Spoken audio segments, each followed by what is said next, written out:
This is my Amiga 500 with a gotek, real floppy, and inside this one I have this cool, cheap accelerator card. It's an open source project, and this is an 68,000 CPU, same as in an Amiga 500, that is clocked to 14 MHz, and it's 1 MB of SRAM.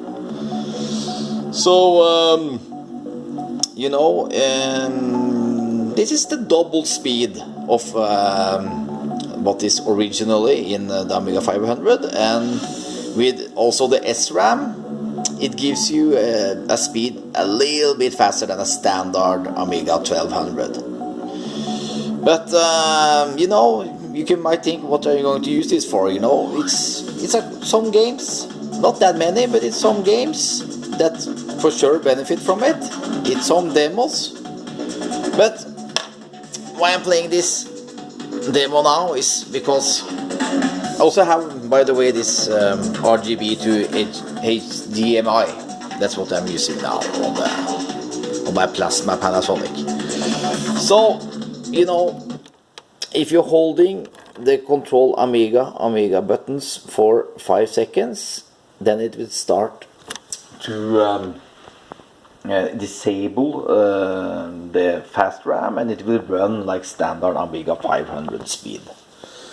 So let's count now. It's a little bit boring, but now the decrunching starts. Starting from like 45 seconds. So this is like 5, 10,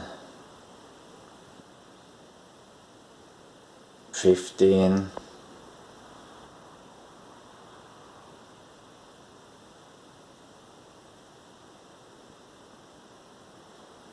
25,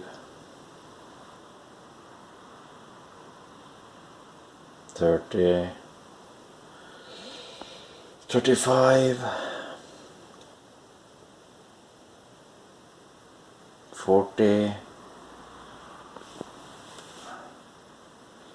50, 55, 60, 65, almost like 70 seconds.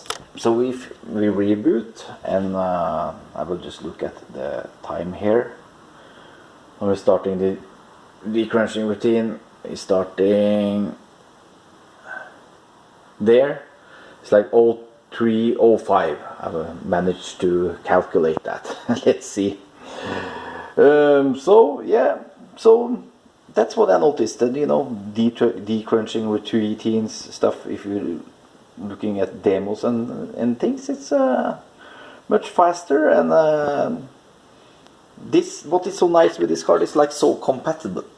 It's like never any problems with anything. That's what I like, because other accelerators is many stuff that doesn't work, and you know, problems. So, you know, yeah, that was like 37 seconds. That is quite noticeable. Okay, thank you for watching, and see you. Bye.